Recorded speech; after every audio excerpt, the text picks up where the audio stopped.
Hello साथियों, मैं धनंजय प्रसाद, आप सबके अपने प्यारे चैनल लर्न विद डीएपी में स्वागत है। तो साथियों, हम संधि के जो क्लासेज हैं उसे आगे बढ़ाते हुए आज हम संधि के पढ़ेंगे व्यंजन संधि, क्योंकि हमने संधि और स्वर संधि संपूर्ण समाप्त कर दिए हैं। आज हम व्यंजन संधि को ही समाप्त करेंगे। अब व्यंजन संधि हम दावा करते हैं, पूरा सेशन आप देख लेंगे तो व्यंजन संधि फिर कहीं आपको देखने की जरूरत नहीं पड़ेगी। बस मेरे साथ इस पूरे सेशन में बने रहिए। आइए ध्यान से देखिए साथियों, व्यंजन संधि, जो ये व्यंजन संधि है ये हमारा ये भाग 3 में पढ़ा रहे हैं। ये यूट्यूब परिवार पे हिंदी का 6वां क्लास है। व्यंजन संधि होता क्या, पहले इसे जानते हैं। व्यंजन के बाद यानी व्यंजन व्यंजन वर्ड यानी क ग से लेके वह वर्ड होते हैं। स्वर आ जाए या तो व्यंजन आए, व्यंजन के बाद स्वर आए या व्यंजन आए, आने से जो परिवर्तन होता है उसी को क्या कहते हैं, व्यंजन संधि। क्या कहते हैं, व्यंजन संधि कहा जाता है। जैसे यहाँ पे ध्यान से देखिए साथियों, वाक, यह है ना वाक, यहाँ पे क है, यह व्यंजन है। अब व्यंजन के बाद क्या है, ई है यानी स्वर है, तो इन दोनों मिलके बनेगा वागीस। क्या बनेगा, वागीस। कैसे बना है इसका नियम पढ़ाएंगे, एक एक नियम बता देंगे व्यंजन संधि का, एक भी गलत नहीं होगा, बस मेरे साथ बने रहिए। सत, यहाँ पे देखिए यह व्यंजन है, यह भी व्यंजन है, जब भी व्यंजन है, यह दोनों मिलके बनेंगे सज्जन। क्या बनेंगे, सज्जन। कैसे बना सारा पढ़ेंगे, उसी के लिए हम लाए हैं व्यंजन के नियम, व्यंजन संधि के नियम। सबसे पहले पहला नियम देखते हैं कि व्यंजन संधि का पहला नियम क्या है। किसी वर्ग का, वर्ग मतलब क वर्ग होता है, क वर्ग में क्या होते हैं, क, ख, ग, घ, अंग। उसी तरह क वर्ग, च वर्ग, ट वर्ग, त वर्ग, प वर्ग, इन सब का वर्ग होता है। तो किसी वर्ग का पहला अक्षर क होता है, च होता है, ट होता है और त होता है। पहला वर्ड का मेल यानी इन सब का मेल किसी स्वर अथवा वर्ग के तीसरे या चौथे वर्ड से हो। तीसरा चौथा का मतलब क के बाद क पहला वर्ड है, दूसरा ख है, तीसरा क्या है, ग, चौथा घ, यानी ग से हो या तो घ से होने पर पहले वर्ड अपने वर्ग का तीसरा हो जाता है। यानी क वर्ग का जब मेल होगा तो क का तीसरा वर्ड क्या है, ग।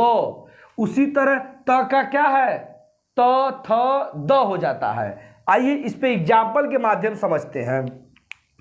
अब देखिए साथियों, यहाँ दिक है, यहाँ ग है, यह भी व्यंजन, यह भी व्यंजन। भाई एक व्यंजन को बदलने के लिए एक स्वर चाहिए, क्योंकि ये आधा व्यंजन है, हलंत का मतलब है आधा व्यंजन।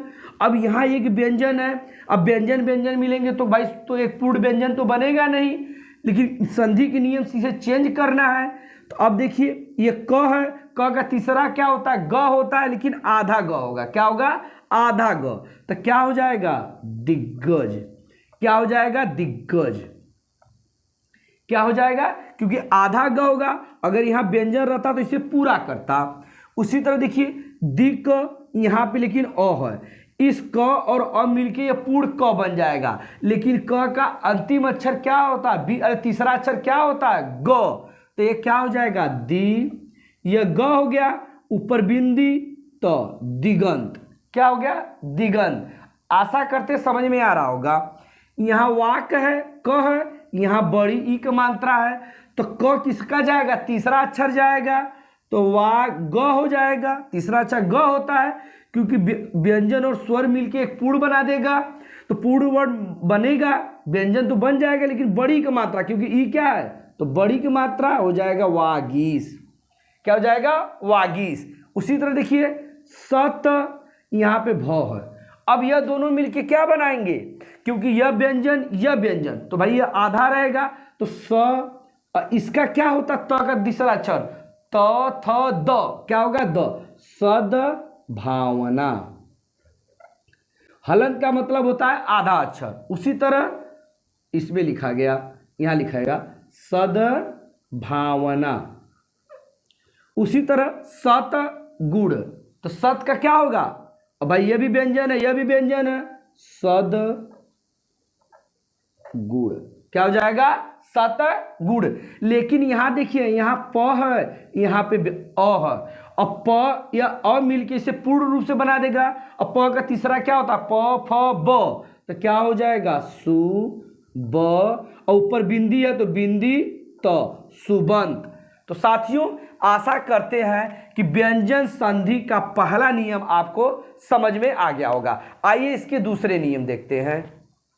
व्यंजन संधि का दूसरा नियम यही कहता है, यदि किसी वर्ग के पहले वर्ड यानी क च ट त का मेल किसी अनुनासिक मतलब आखिरी अक्षर न या म, विशेषकर न या म का मेल हो तो उसी वर्ग का अंतिम अक्षर हो जाता है। यानी क का अंग हो जाएगा टक, च का य हो जाएगा, पांचवा वर्ड हो जाता है, त का न हो जाएगा, ट का अड़ हो जाएगा। ये एग्जाम्पल से समझते हैं। यहाँ देखिए वाक है, इसका मेल किससे हुआ, म से हुआ, तो क्या हो जाएगा वा। अब क का अंतिम अक्षर क्या होता है, अंग वांग्मय, क्या हो जाएगा वांग्मय। उसी तरह वात, त का अंतिम अक्षर न होता है तो आधा अक्षर है, क्योंकि अब स्वर तो है नहीं किसे पूरा करेगा, व्यंजन और व्यंजन का मेल हो रहा है तो तन्मय, क्या हो जाएगा तन्मय। उसी तरह चितमय, तो क्या हो जाएगा चिन्मय।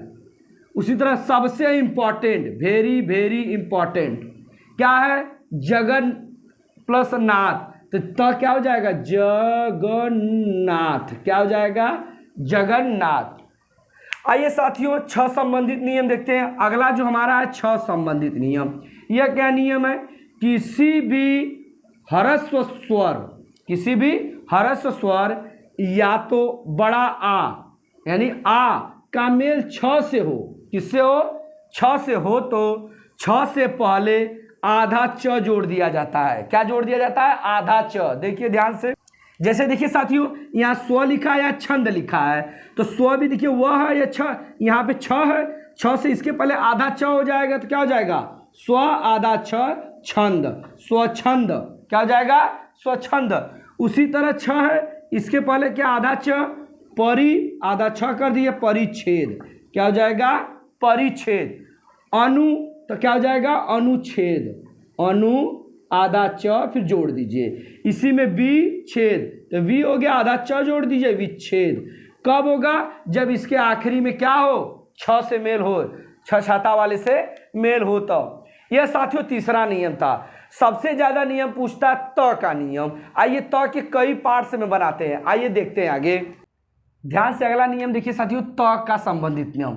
त के संबंधित नियम में 3-4 नियम है। पहला नियम यह कहता है, यही नियम बता रहा है कि त के बाद मतलब आधा त, इसकी यह ध्यान देने वाली बात है, जिसके नीचे दिया रहे उसी का देखिए आधा बद, आधा त के बाद यदि च हो, च मतलब पूरा च, इसका मतलब क्या होता है पूरा च या पूरा छ हो तो त का क्या हो जाता है, मतलब आधा त का आधा च हो जाता है। क्या हो जाता है, आधा च हो जाता है। देखिए ध्यान से, उत धन चारण, तो इस आधा त को किस में बदलेंगे, आधा च में बदलेंगे, तब आधा त लिखेंगे तो हो जाएगा उ आधा च हो गया। बाकी क्या है चारण, तो जोड़ दीजिए चारण, तो मिलके क्या हो जाएगा उच्चारण। उसी तरह सत धन चरित्र, सत का आधा क्या होगा च होगा, बताया है, तो क्या हो जाएगा स आधा च चरित्र, सचरित्र, क्या हो जाएगा सचरित्र। ध्यान से समझिएगा, उत धन चरित, तो इसका भी हो जाएगा उच्चरित, क्या हो जाएगा उच्चरित। अब देखिए छाया है, जगत छाया, जगत छाया, क्या हो जाएगा जग आधा त का क्या हो जाएगा आधा च, फिर जग छाया, क्या हो जाएगा जगत छाया। यह था पहला, इसका त का पहला नियम। त का दूसरा नियम क्या कहता है साथियों, यदि त के बाद ज हो या झ हो, त के बाद मतलब आधा त के बाद ज हो या झ हो, तो त का किस में बदलता है, आधा ज हो जाता है। क्या हो जाता है आधा ज। देखिए सत धन जन, तो त का क्या हो जाएगा आधा ज, लिखेंगे स आधा ज। उसके बाद क्या है जन, तो जन जोड़ दीजिए, तो क्या बना सज्जन, क्या बना साथियों सज्जन। उसी तरह उद आधा ज, अब उसमें ज्वल जोड़ दीजिए ज्वल, तो क्या हो गया उज्ज्वल। उसी तरह अब ये क्या हो जाएगा ज ग आधा ज, भाई तो का क्या हो जाएगा आधा जननी, जगत जननी, जननी क्या हो जाएगा जगत जननी। उसी तरह झ भी बोला है, क्या बोला है झ, तो उ झग, अब यह क्या हो जाएगा तो का क्या हो जाएगा आधा ज, तो हो जाएगा उज झटिका, क्या हो जाएगा उज्झटिका, झटिका जोड़ दीजिए झटिका। यह नियम था त का दूसरा यही था कि त के बाद अगर ज या झ आए तो आधा ज में बदल जाता है। आइए त का तीसरा नियम, त के बाद यदि ल हो, त के बाद यदि ल हो तो ल त किसमें आधे ल में बदल जाता है, त आधा ल में बदल जाता है। जैसे देखिए उत धन लाश, तो क्या हो जाएगा उ, इसका त का मतलब आधा ल, क्यों, क्योंकि यहां पे लाश है तो लिख दीजिए लाश। उल्लास क्या बन जाएगा उल्लास। उसी तरह उत, भाई त के बाद क्या है ल है तो आधा ल, और उसके बाद क्या है लेख, उल्लेख, क्या बन गया साथियों उल्लेख। तो साथियों आशा करते हैं कि आप लोगों को त संबंधित समझ में आया। इसमें एक दो नियम और है उसे भी देख लेते हैं। त संबंधित नियम, अगला नियम यह कहता है कि त के बाद यदि स हो तो स हो तो त का बदल जाता है आधा च में, किस में बदल जाता है आधा च में, और स बदल जाता है आधा छ में बदल जाता है। कैसे, उत धन छा, उत धन श्वास, क्या है उत धन स्वास्थ्य, उ तो पहले उ रहेगा, त किस में बदलेगा आधा च में, और स का बदलेगा छ में, किस में बदलेगा छ में, उच्च, फिर वास का वास, क्या हो जाएगा उच्छ्वास, क्या हो जाएगा उच्छ्वास। उसी तरह सत धन शास्त्र, तो स आधा छ हो गया, सा का क्या हो जाएगा छा, सा का क्या हो जाएगा छा, अब शस्त्र क्या हो जाएगा शस्त्र, क्या हो जाएगा सच्छास्त्र, क्या हो जाएगा सच्छास्त्र। आइए अगला देखिए, अगर दिया रहे अगला नियम त कहता है, लास्ट नियम त का है, त के बाद यदि ह हो तो त का क्या हो जाएगा द हो जाएगा, और ह का क्या हो जाएगा ध हो जाएगा, क्या हो जाएगा। जैसे एग्जांपल दिया उद्धत, तो क्या हो जाएगा इसका उ, त का क्या हो जाएगा ध, धार, उद्धत क्या हो जाएगा उद्धत, क्या हो जाएगा उद्धत। उसी तरह उत धन हार, उद्धार, क्या हो जाएगा उद्धार। तो यह साथियों मेरा त संबंधित नियम था। अगला है न संबंधित नियम। न संबंधित एक छोटा सा नियम, इसीलिए हम एक ही बता दे रहे हैं। यदि री, र और स के बाद न व्यंजन आता है तो न का अड़ हो जाता है, क्या हो जाता है अड़ हो जाता है। जैसे परिधन नाम, तो क्या हो जाएगा परि, न का क्या हो जाएगा राम, परिणाम।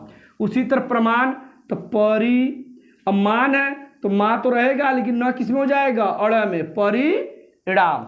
यह साथियों था न संबंधित। एक दो नियम बचे और हैं, आइए उसे भी देख लेते हैं। ध्यान से देखिए साथियों, म संबंधित नियम, किसके संबंधित नियम म संबंधित नियम। क्या कहता है, यदि म का मेल, किसका मेल म का मेल, क से म तक के, क ख ग अंग छ छ झ ञ पूरा म तक यानी ह्रस्व स्वर तक किसी भी व्यंजन वर्ग से हो तो उस म उसी वर्ग का पांचवा वर्ड हो जाता है। यानी क का अंग हो जाता है, च का इ हो जाता है, त का न हो जाता है, उसी बदल जाता है। जैसे देखिए समधन कलन, अब ये समधन कलंक है तो क पे क्या ऊपर बिंदी हो जाएगा, तो क्या हो जाएगा संकलन, क्या हो जाएगा संकलन। उसी तरह समधन चय, तो क्या हो जाएगा संचय, क्या हो जाएगा साथियों, इसका ऊपर बिंदी चला जाएगा, च का अंग य होता है तो संचय। समधन गति, ग का क्या होता है अंग होता है आखिरी अक्षर, तो क्या हो जाएगा संगति, क्या हो जाएगा संगति। उसी तरह प का आधा अक्षर म होता है तो संपूर्ण, संपूर्ण आधा हो गया, इसी के ऊपर बिंदी दे के भी लिखते हैं। सेम वही चीज कहता है म का मेल यदि य र ल व, यदि य र ल व स स ह से हो तो म सदैव अनुस्वार हो जाता। अनुस्वार का मतलब होता अंग, अंग ऊपर बिंदी वाला अनुस्वार, यह होता अंग, जिसे ऊपर बिंदी देते हैं ना उसी को बोलते हैं अनुस्वार। तो साथियों आप हमें कमेंट बॉक्स में बताइए कि य र ल व कौन सा है और स स ह कौन सा है, जिसे आपका अंतस्थ व्यंजन होता है, उसमें व्यंजन होता है, संघर्षी व्यंजन होता है। अब बताइए यह कौन सा व्यंजन है, यह कौन सा व्यंजन है। आइए पर एग्जाम्पल देखते हैं। समधन योग, इसका हो जाएगा संयोग। क्या हो जाएगा? संयोग। म का ऊपर बिंदी अनुस्वार लगा देंगे, इसका भी अनुस्वार लगाइए सन, यह सार है, जोड़ दीजिए सार, तो बन जाएगा संसार। इसमें म को हटाइए, ऊपर बिंदी संरक्षक, रक्षक को जोड़ दीजिए। म हटाइए, बिंदी लगाइए, विधान को जोड़ दीजिए विधान, बन जाएगा संविधान। तो आशा करते हैं और उम्मीद भी रखते हैं साथियों कि यह पूर्ण रूप से व्यंजन संधि आप लोगों को समझ में आया होगा। आज व्यंजन संधि समाप्त, कल पढ़ेंगे विसर्ग संधि। तो साथियों आज के लिए इतना ही। Thank you so much.